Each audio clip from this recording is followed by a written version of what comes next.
Assembly సాక్షిగా రేవంత్ రెడ్డి గారు రాచరిక వ్యవస్థ గురించి పాఠాలు చెప్తా ఉన్నారు. నేనే రాజు నేనే మంత్రి అన్న మీకు రాచరికపు పోకడలు ఉన్నాయా? అన్ని వర్గాల ప్రజలను కడుపున పెట్టి సాదుకున్న కన్నెత్తండ్రి లాంటి కేసీఆర్ గారికి రాచరిక పోకడలు ఉన్నాయా? తెలంగాణ ప్రజలు అర్థం చేసుకోలేరా?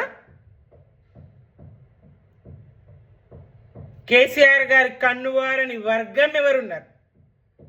జనాభాలో సగమైన మహిళకు ఎంత చేసిండ్రు కేసీఆర్ గారు? ఆడపిల్లకు కళ్యాణ లక్ష్మి ఇచ్చి మేనమామైండ్రు.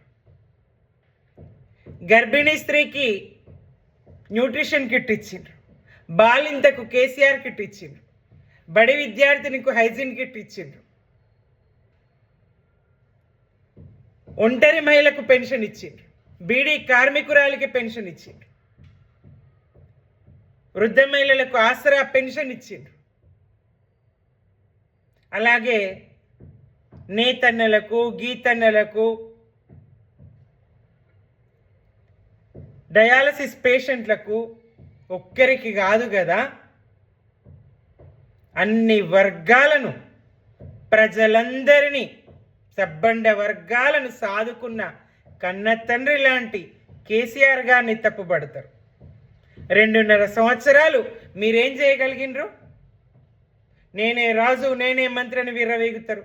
10 సంవత్సరాలు నాదే అధికారమని ప్రజా నిర్ణయాన్ని లెక్కలోకి తీసుకోరు. మీరు మీకు అధిష్టానం ఉన్నదనే విషయాన్ని కూడా మర్చిపోతారు. ప్రజాస్వామ్యంలో ఉన్నామనే విషయాన్ని కూడా మర్చిపోతారు. ప్రజాపాలన అని చెప్పుకుంటూ నియంత పాలన నియంత పోకడ. అసెంబ్లీలో ఏం చర్చలు చేస్తున్నారయ్యా మీరు? కేసీఆర్ గారు వచ్చి చేయదగ్గ చర్చల వేదికన అసెంబ్లీ మీ పాలనలో? ఎలాంటి భాషను అక్కడ మాట్లాడతారు మీరు? ఏ వర్గానికి ప్రయోజనం చేకూరింది ఆ అసెంబ్లీ వేదికగా ఈ 2.5 సంవత్సరాల్లో? మాకు అవకాశం వచ్చినప్పుడు మేము చేసి చూపిస్తాం. మీకు అవకాశం వచ్చింది మీరు చేయండి. మీకు చెయ్యజాతగాక ఎక్కడికో వెళ్తారు. అయితే గతం లేకపోతే భవిష్యత్తు. నెహ్రూ గారు ఏం చేసిండ్రో రేవంత్ రెడ్డి గారే చెప్పాలి ప్రజలకు. మీరేం చేసిండ్రో చెప్పండి 2.5 సంవత్సరాల్లో. ఇంకా 2.5 సంవత్సరాల్లో ఏం చేయగలరో చెప్పండి.